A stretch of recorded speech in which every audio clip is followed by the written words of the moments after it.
If you watch our last video, we know we went to Kenya recently, but we didn't just go to see the animals and to just enjoy the atmosphere. We also went for a little bit of business meeting. Now on this day, second day after we arrived, we had to attend one of the business meetings, and we had to have plenty of long discussions, and it almost took all day. At the end of the day, wifey and I was a little bit tired, and we decided to evolve into a new dress and step out for some fantastic and successful sights and sound of Nairobi. Say hi to your fans. Hi to your fans. Look at them. Why? Look at they go. Look at they go. Oh yeah, press the thing. People, what's going on?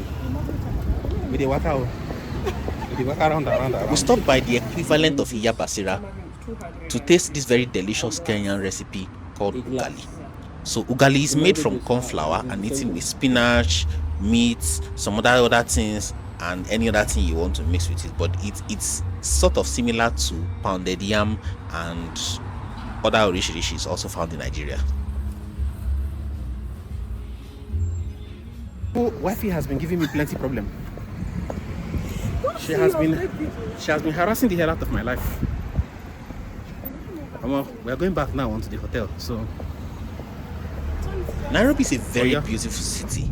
Although we had a lot of things to do and a lot of places to get to, we were told that there is a unique wildlife reserve close by where you can spot giraffes, lions, and all that, even though we did not see any of those. So this is us coming back for more meetings the next day, and even more meetings, lots of discussions, and so many other things, and life continues to go on. Initially, we stayed in an area called Kilimani, and we're told that is some of the more wealthy parts of town. But after a few days staying in a very expensive hotel, we decided to move to an area called Kileleshwa to stay in a self-catering apartment where we can get to cook a little bit of jollof rice, but because frankly, I was really getting tired of eating very expensive hotel food.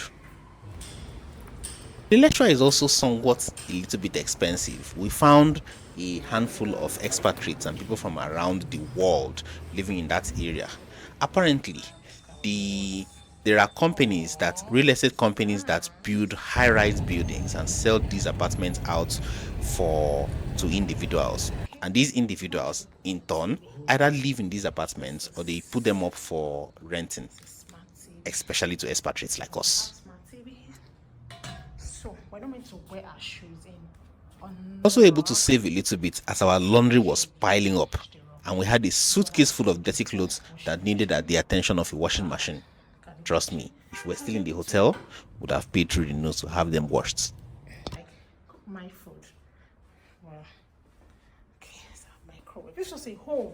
The apartment we eventually stayed was 14 stories, and wifey had the habit of climbing to the rooftop to go and enjoy herself and take plenty of pictures, videos, and all the rishi. One of the good things about this rooftop is that from here you can see almost the entire Nairobi. The view was absolutely breathtaking. In fact, I could stand here for hours just looking out into the open. But of course, we had a lot of work to do before we had to leave town. Me, on the other hand, I found a friend. A cute little cat that came to greet me. Wifey was a little scared of this cat too. But me, I've grown up with cats and I'm kind of not afraid of them. So, it was a natural love. No.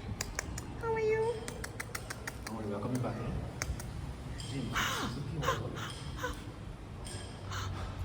So after we'd settled down, we headed out to a place called Yaya Center. Yaya Center appears to be the center of Nairobi, like part of the center of town. There was also another mall called Junction Mall, which we visited later. But Yaya Center seems to be like the core of the town.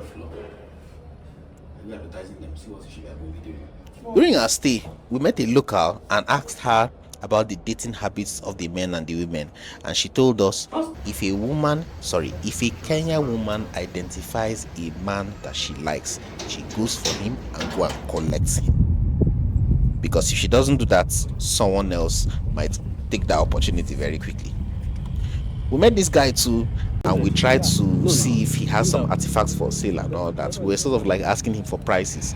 And sometime later, in the next few days, we learned that there is a major market called Maasai Market, that everything you wanted in Nairobi in terms of artifacts and cultural stuff, you get them in that Maasai Market. So eventually, we made up a plan that we must visit that Maasai Market before we leave town. But there's one small snag.